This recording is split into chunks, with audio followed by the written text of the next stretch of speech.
Good morning, everyone. It's a real pleasure to see all 236 of you and counting so far. I'm Kate Biebel. I'm the Deputy Commissioner of the Mass Rehab Commission, where we focus on disability determination services, community living, and vocational rehab. I've been in that position since 2018.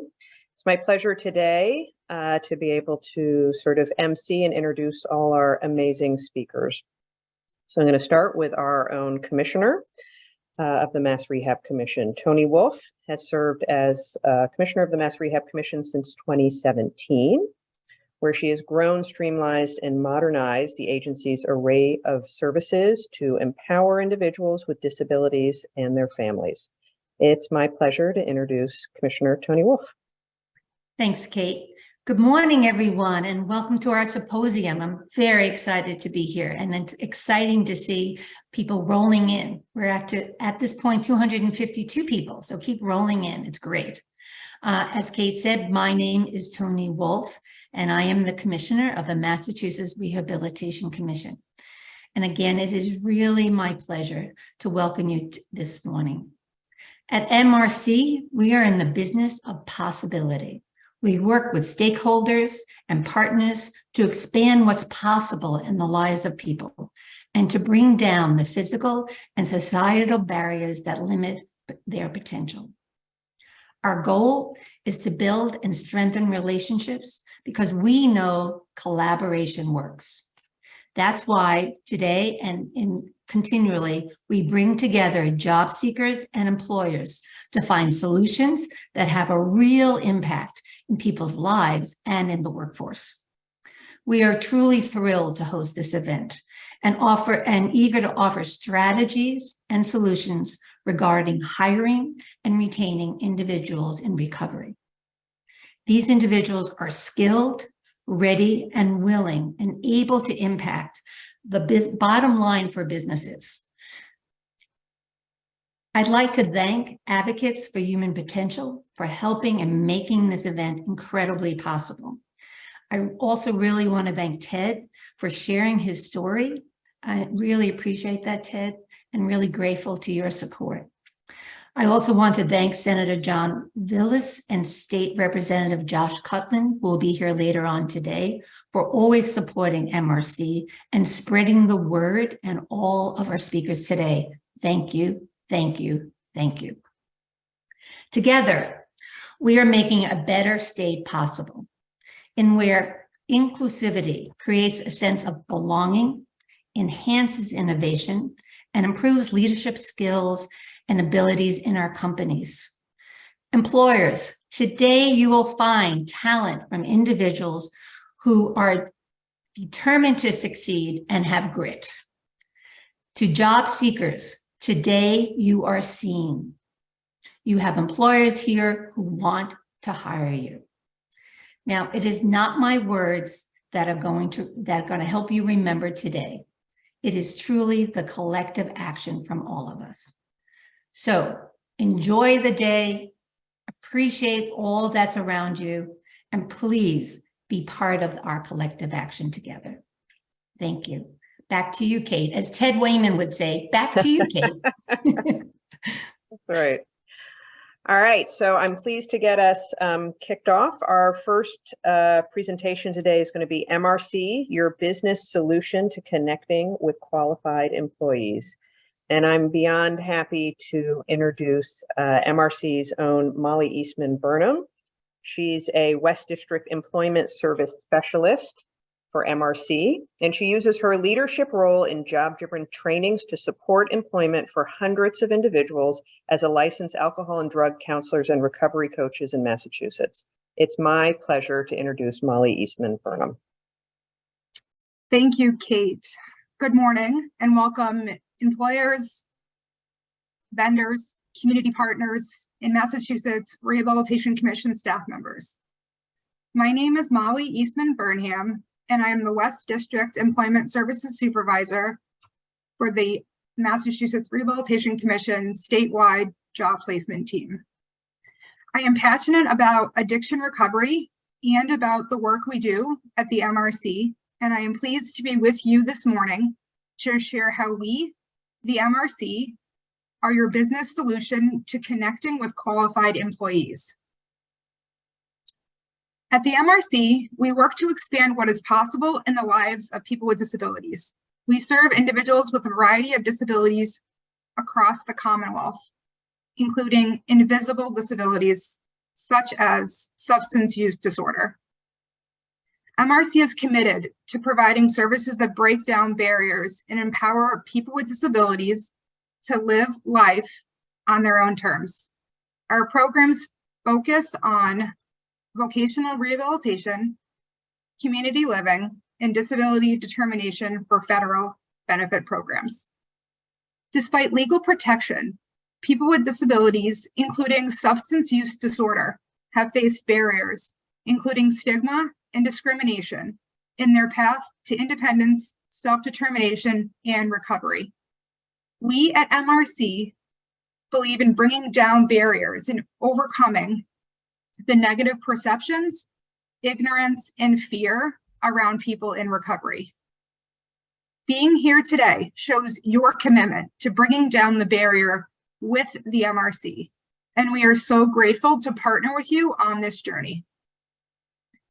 Addiction or substance use disorder, a national epidemic, is a serious disease that touches so many of our lives.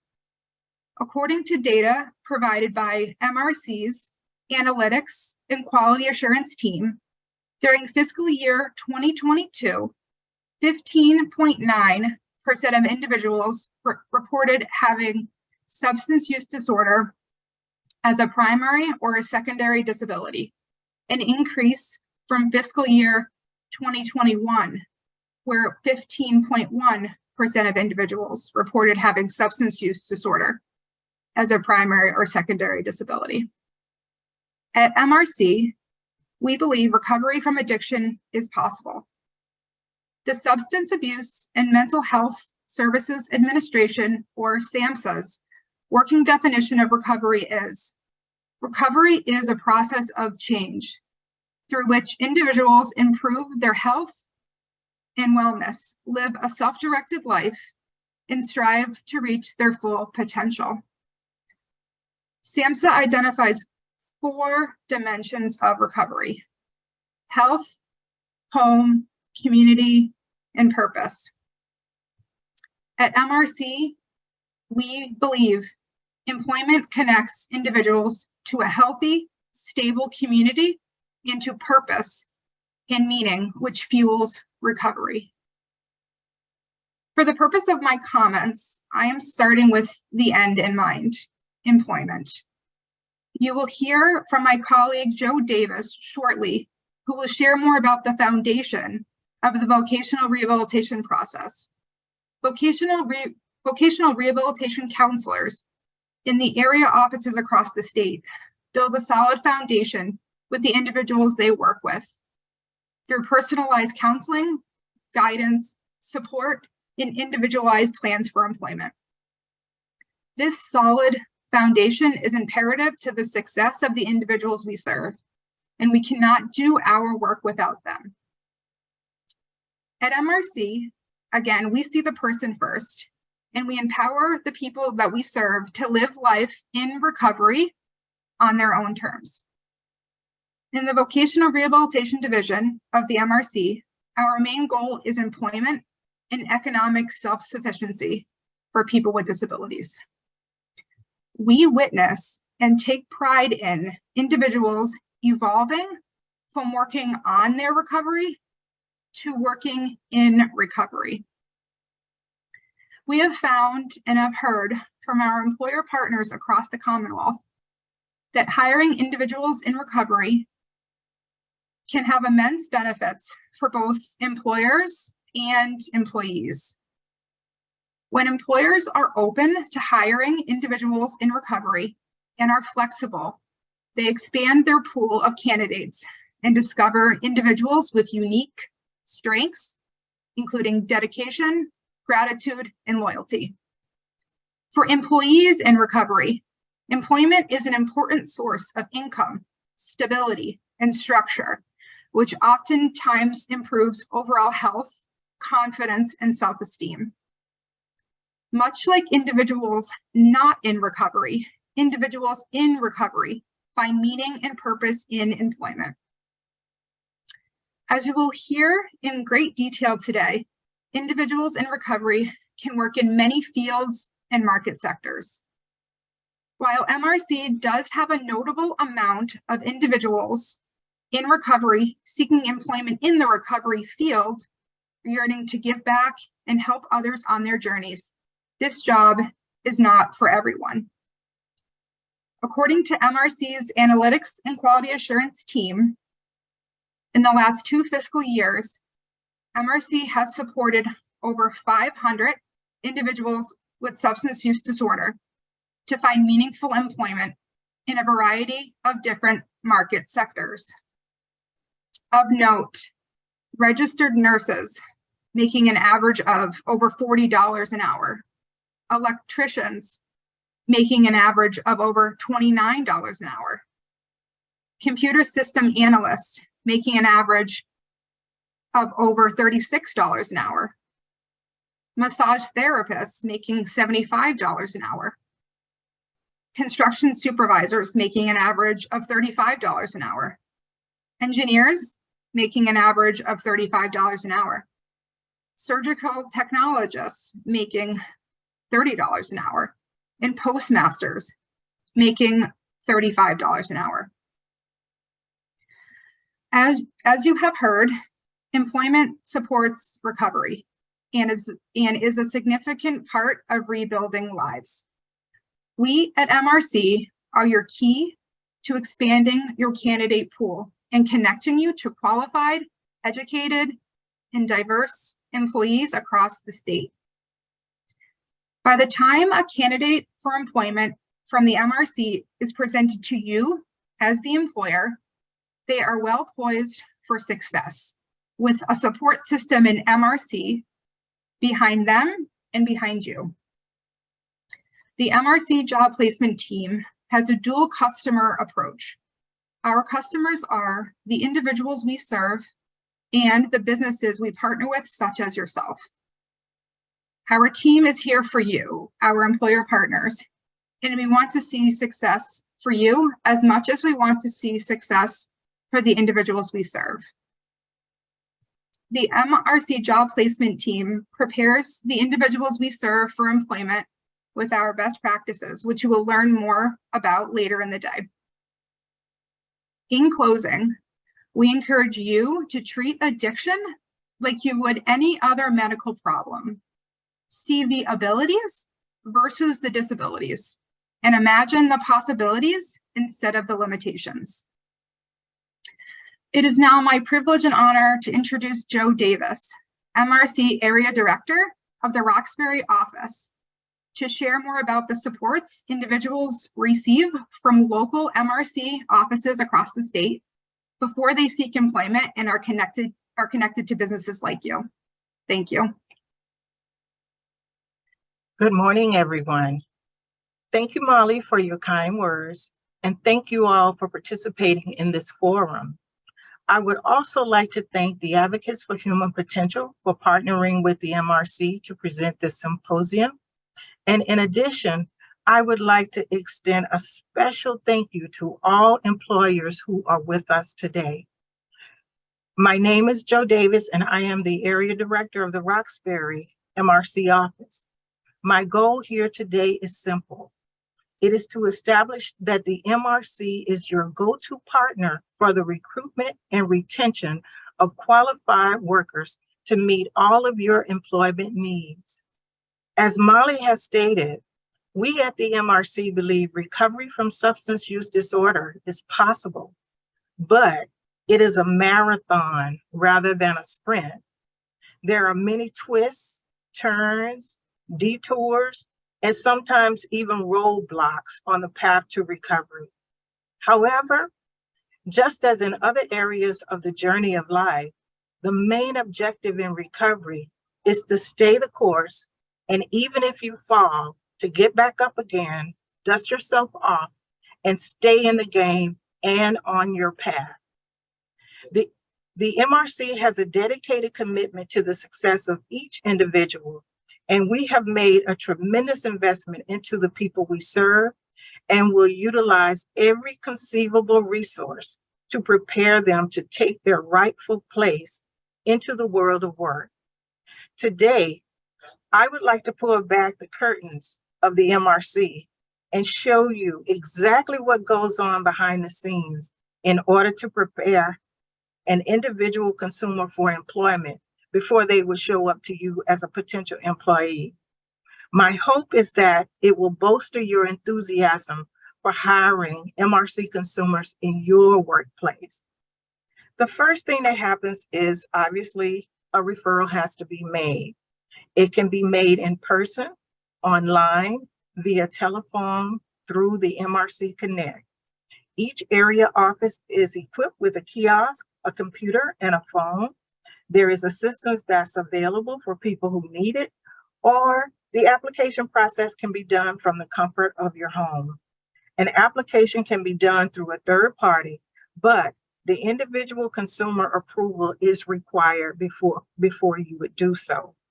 The second thing that happens is an eligibility is determined, and then that application is sent over to the area office. This is where the rubber meets the road.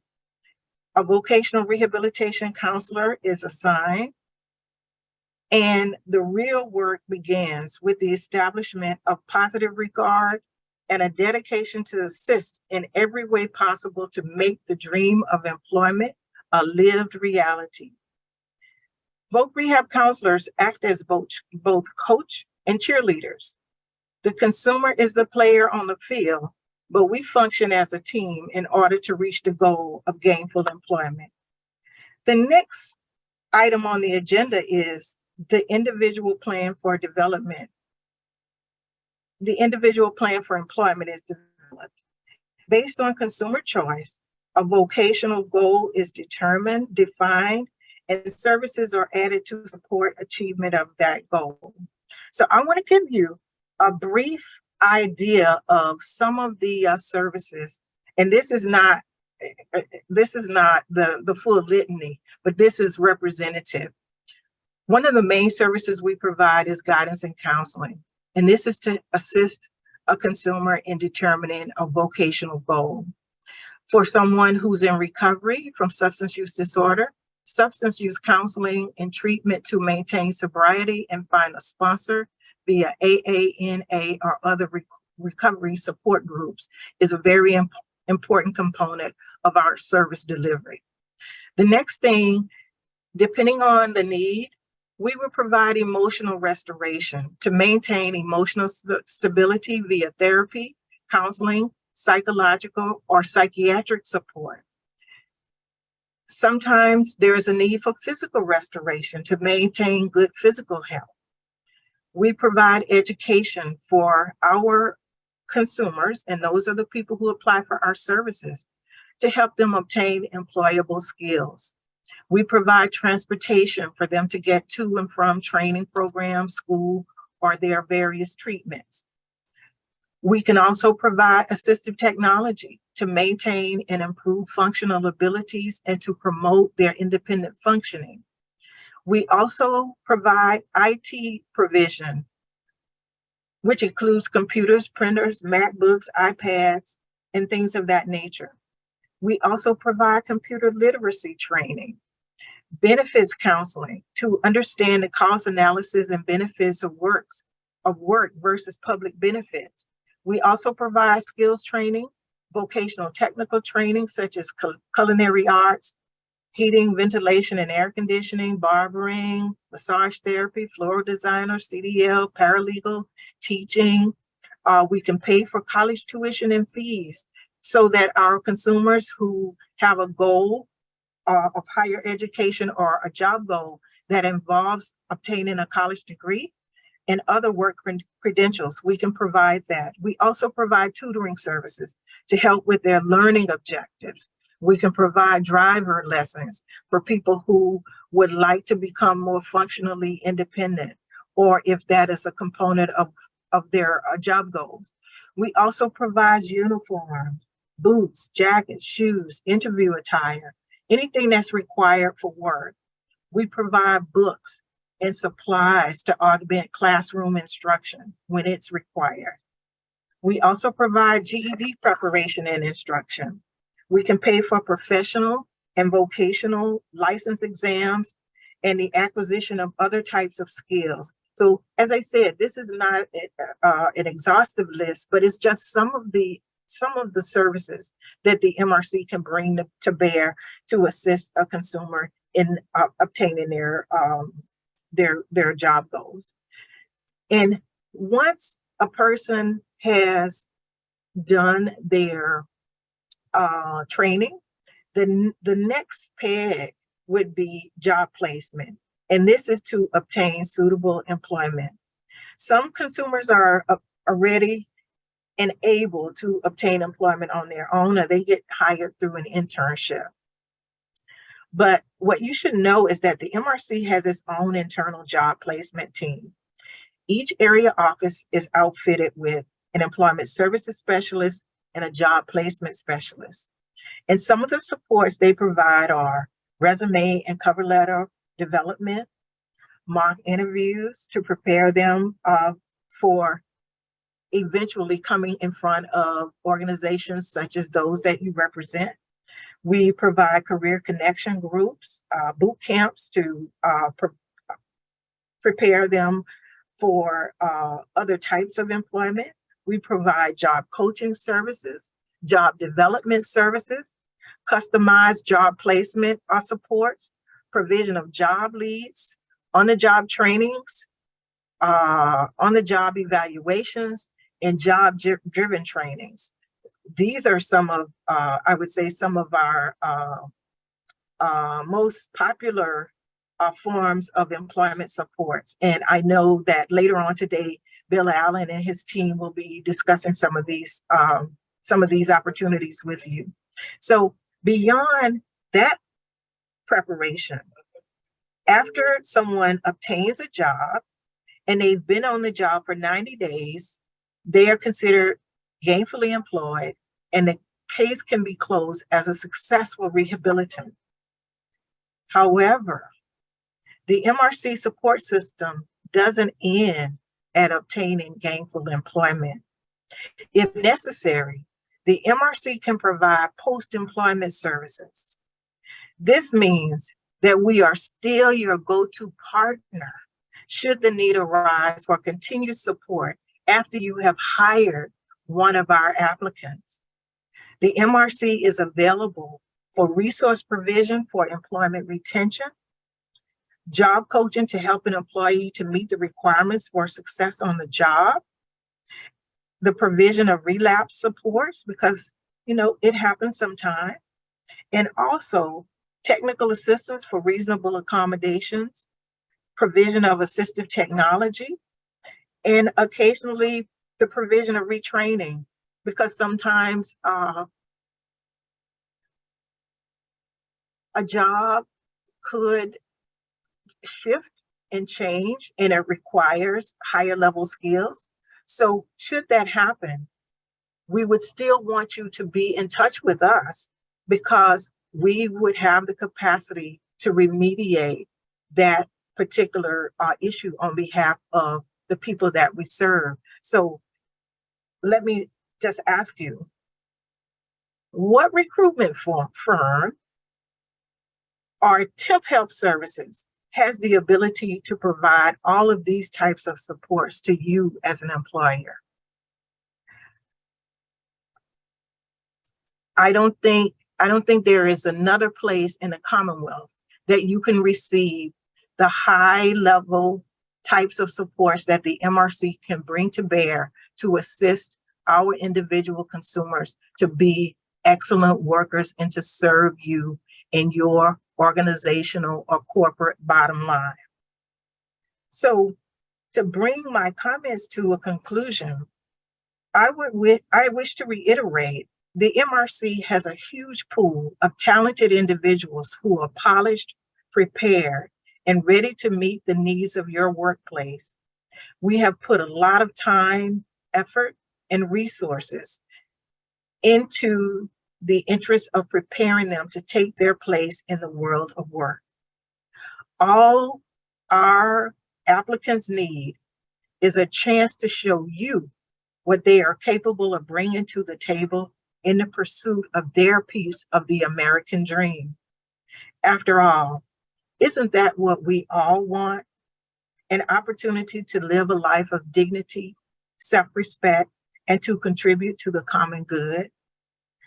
I thank you for your time and attention this morning and for partnering with the MRC to make your workplace a truly inclusive environment for individuals with a disability and who are on the road to recovery. So that is it for me. And if we have time, I would be happy to answer any questions, Molly and myself. Hi, everyone. I'm Fran Beige from Advocates for Human Potential. Joe and Molly, that was fabulous. It's so great to hear. I worked with you all and I didn't know about all of those services. Really, really amazing. Just one question that we're going to try to ask all of our panelists throughout the day, because I think people will have different perspectives because you've all worked with so many different people.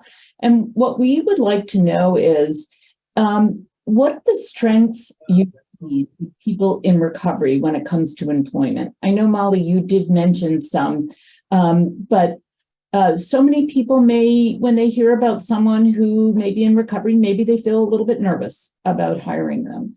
What strengths are you seeing throughout the years? I can weigh in on that since I've been a practitioner for a really long time.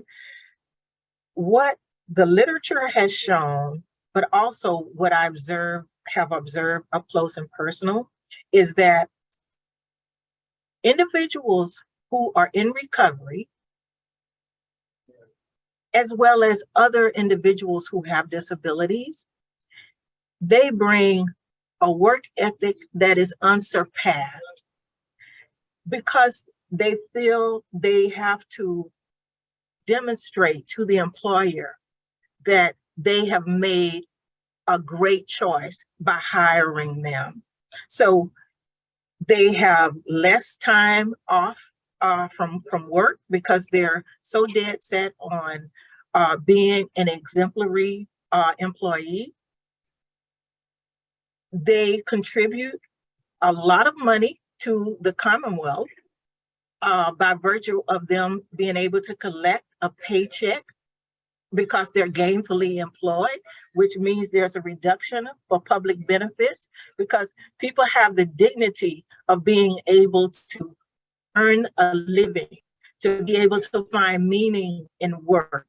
And so I can assure every employer under the sound of my voice, if you hire someone who has an identified disability, if you partner up with us, you will never be sorry, because not only are you getting a worker who is dedicated to enhancing and adding value to your workplace, but you also have the weight of the entire MRC to sustain you and that individual. So if any problems arise, you have someone on speed dial that you can call and say, you know, I'm concerned about this worker. I'm not exactly sure what to do. I feel kind of helpless. We're your go-to person. I think I said we want to be your go-to person. If you haven't already discovered the benefits, the marvelous benefits of hiring MRC consumers, do yourself a favor, hire someone, open up your workspace to say, this is a recovery-ready work environment, and we want to truly be inclusive with our bottom line. You will never, ever be disappointed, and that's a promise. That's great. And I'm noticing that that James in the chat said tenaciousness and loyalty. Amen. Yeah, that's great. Molly, anything that you would like to add about strengths you've seen of people in recovery in your employment world? I definitely say dedication, loyalty, and grit. Joe mentioned grit. I think Commissioner Wolf might have mentioned grit as well. So definitely grit, determination, and loyalty. That's great. And it seems as though, you know, people who've gone through a recovery journey have really had to do some self-analysis. They really know themselves well. They bring their whole selves to work. Just off the top of my head, I just thought about that. And just wanted to remind people in our audience, if you have questions for any of our panelists, please put them in the question box. We'd love to answer them. I'm noticing that Janie mentioned honesty, integrity, trustworthy. Every lifestyle is based on those qualities. Absolutely. Thanks for that. And I'm just looking at the chat, see if there are any other notes about that. Molly, Joe, anything else that you'd like to add in terms of any of the resources that MRC has to help employers? Oh my goodness, there's so much. I try to scale my comments to capture the time frame that we were allotted, but there are so many more services that the MRC provides. I could talk for another hour or two trying to explain the breadth and the depth of the types of supports that we provide for our consumers. One of the things that I don't think we really touched a lot on was how well prepared our applicants are for the world of work, because we do so much behind the scenes to polish them up and to prepare them to step into a workplace and to add value on behalf of the employer. So from the mock interviewing to buying whatever types of supports they might need on the job. Let's say if you own a beauty salon and you're hiring a newly minted stylist, they come in fully prepared with all of the uniforms they need, the shoes they need, all of the tools and supplies that they would need to hit the ground running so that they're prepared to provide a service, to do it with excellence, and to become a part of your establishment. So whatever it is that your product is, or whatever type of services you provide, whether it's customer service related, paralegal, the full gamut of different types of jobs, we provide the supports for a consumer once they've determined that this is what they want to do. Let's say somebody decides they want to be a teacher, an elementary school teacher, and they don't have a GED.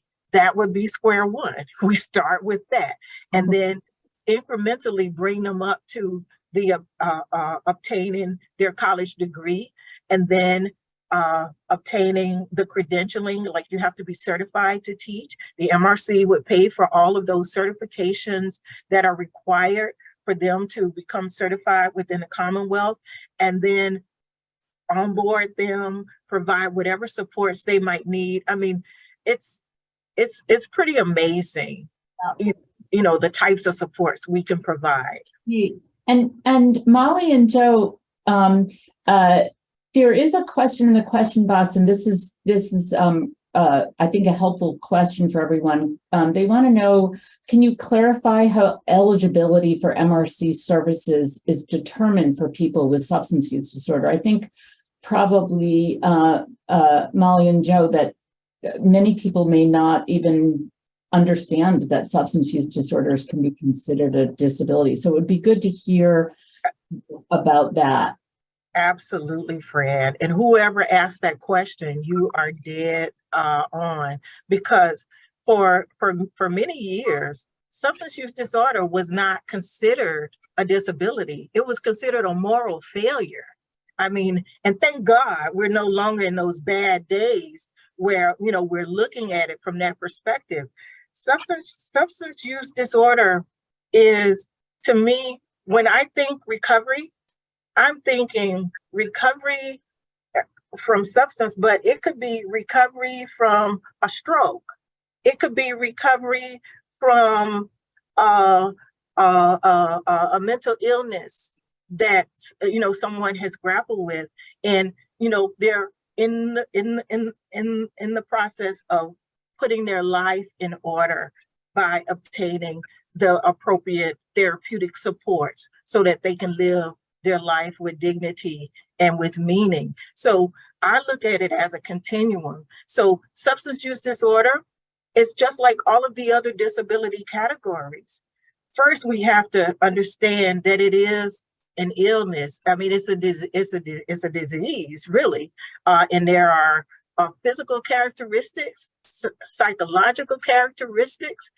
So right now, when I started in this field, it was considered addiction, recovery, and substance abuse. Substance abuse. That's what it was. The field has evolved over time, and we've reached an inflection point where people are much more open-minded about it, just as we are in a lot of other areas in our society. And we shouldn't make any disability category a pejorative. It's just like 30 years ago where we were with regards to HIV and AIDS. There was so much ignorance attached to it. In the 60s, people felt that way about cancer. They thought you might be able to catch it from someone else. I mean, so thank God we're no longer in those battle days. And the MRC, we're in a place now where, going back to the eligibility question, as early as maybe 4 or 5 years ago, at the MRC, you had to be quote unquote clean and sober for at least 90 days before we would even take an application on someone who had substance use disorder as their primary disability. It was ludicrous. Why? Because people, we don't assign that qualification to any disability category. So it's like adding a double stigma onto substance use disorder. So that has been abolished within the MRC. And so with regards to a determination of eligibility, we take a person at their word. If they tell us they're in recovery, that's good enough. What we will do is ask some questions and try to figure out whether or not there's something that we might be able to do to help a person maintain their sobriety and to remain in recovery. But as I said during my opening comments, recovery it's a journey. It's not quite a destination, because those twists and turns, that's real. But the MRC, we don't give up on anyone. It's like, okay, if you're down, get back up again, dust yourself off, get back in the swim of things. And, I've had to have some really tough conversations with people, but the main thing I always wanted the people I serve to know and understand unequivocally, I'm here for you and I'm going to be your partner throughout the process. There's no giving up. No, you've set a goal. My job is to help you achieve that goal, as is everyone on my staff and in the entire MRC across the Commonwealth. So we partner up with the individuals we serve. So if there's a need for us to, figure out some type of documentation, we maybe having a psychodiagnostic done could help us suss that out. But we used to have a lot of barriers for coming into the MRC. Thanks to the leadership of Commissioner Wolf, we have cut it down to a bare bones. And there's not all this long, lengthy delay in getting services. we have what is called rapid engagement. So once they come through the MRC Connect, they come to us, they've already been made eligible. We may need to go back and, and obtain some records or what have you, but our goal is to get them into a rapidly put together independent plan for employment. So no one is sitting siloed waiting on something to happen. We want them to move forward and to do it with quickness. That's great. I think we have time for one more question. But we can answer some questions, written answers back to folks if we haven't gotten to your question or throughout the day. We also have a question about whether MRC will work to provide culturally supportive services, meaning would MRC be willing to assign a referral to a counselor that they can identify with? Absolutely, absolutely. And not to toot the horn of the Roxbury area office, but I'm going to do it. I think we probably have the most diverse staffing patterns of the entire Commonwealth of Massachusetts. We pride ourselves on that. And one thing I know for sure, both as a clinical social worker, but also as a 35-year practitioner of vocational rehabilitation services, is that the outcomes for consumers who come from a particular cultural frame of reference, and that could include language, country of origin, it could be sexual orientation, being able to allow a consumer to be served from a culturally competent frame of reference, it bolsters outcomes tremendously. Because the consumer feels better when they come in and they see people who look like them, who speak their language, who have some familiarity with what their particular cultural frame of reference is. It helps to ensure that there is success between that individual and them obtaining their goals. So we absolutely will look at those things because they are major components of how a person can come in and be successful, or whether or not they may wind up being stymied. And that is contrary to the intentionality of the MRC. We want people to come out with success. We want them to come out polished up and ready to step into the world and take their place. Wow, thank you. Joe, I feel like probably everyone who has a high school or college senior going out into the work world wishes that they could hire you to be their cheerleader. Thanks so much. That was really wonderful. If they have young people who have disabilities, definitely send them to the MRC because we're the best game in town. Excellent. Thank you so much.